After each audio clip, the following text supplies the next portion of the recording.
C'était très important pour nous d'accueillir les jeunes du centre éducatif fermé aujourd'hui à l'Hôtel de Ville, pour dire d'abord que ce sont des citoyens comme les autres, même si on peut commettre des erreurs dans sa jeunesse.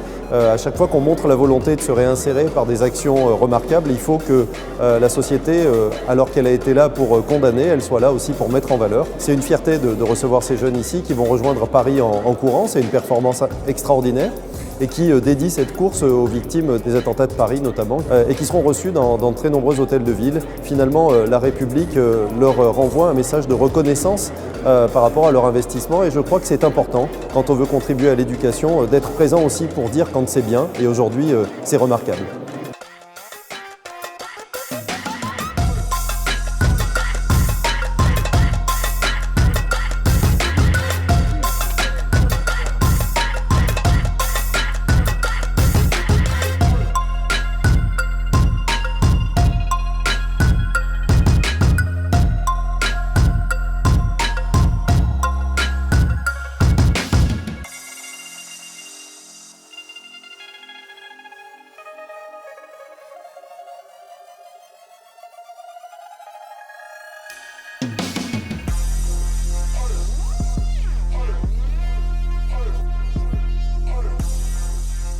Le projet, il a été pensé au lendemain des attentats en fait. Ça a été une réflexion qu'on a menée avec Hamid dans la cuisine du CEF.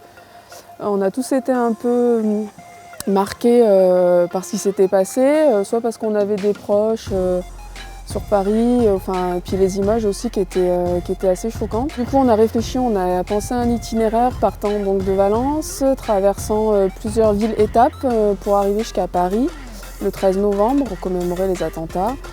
Première pause de la première journée, on vient de s'arrêter pour manger un petit bout. On vient tous de pédaler un petit peu dans le froid et contre le vent.